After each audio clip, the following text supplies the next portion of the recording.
विद्यार्थी आंदोलनाबाबत मुख्यमंत्र्यांच्या लेखीनं एक पोस्ट शेअर केली आहे। आंदोलकांकडून पोलिसांकडून होणारी हिंसा अमान्य असल्याचं दिविजा फडणवीस यांनी म्हटलंय। लोकशाहीत शांततापूर्ण आंदोलन करणं प्रत्येक नागरिकाचा अधिकार असल्याचं तिने म्हटलंय। आंदोलक आणि पोलिसांकडून होणारी हिंसा ही समर्थनीय नाही, दिविजा फडणवीस हिचं ट्विट। चौकटी बाहेर गेल्यास आंदोलनाचा हेतू बदलतो, सावध रहा असंही या ट्विटमध्ये म्हणण्यात आलंय। तर दिविजा फडणवीस यांची पोस्ट पाहूया।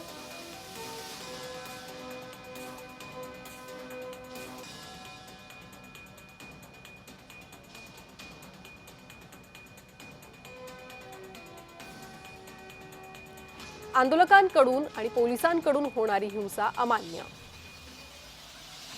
लोकशाहीत शांततापूर्ण आंदोलन करणं प्रत्येक नागरिकाचा अधिकार आहे। आंदोलक आणि पोलिसांकडून होणारी हिंसा समर्थनीय नाही।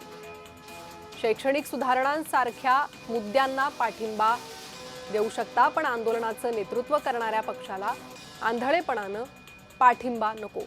खरा हेतू लक्षात घेऊनच भूमिका घ्या। लोकशाहीत विरोधी पक्षानंही देशहिताला प्राधान्य द्यावं। सत्ताधारी पक्षाला विरोधी पक्षानं रचनात्मक सहकार्य करावं। सोशल मीडियावर ट्रेंडिंग असेल तर आंधळेपणानं मागे जाऊ नये।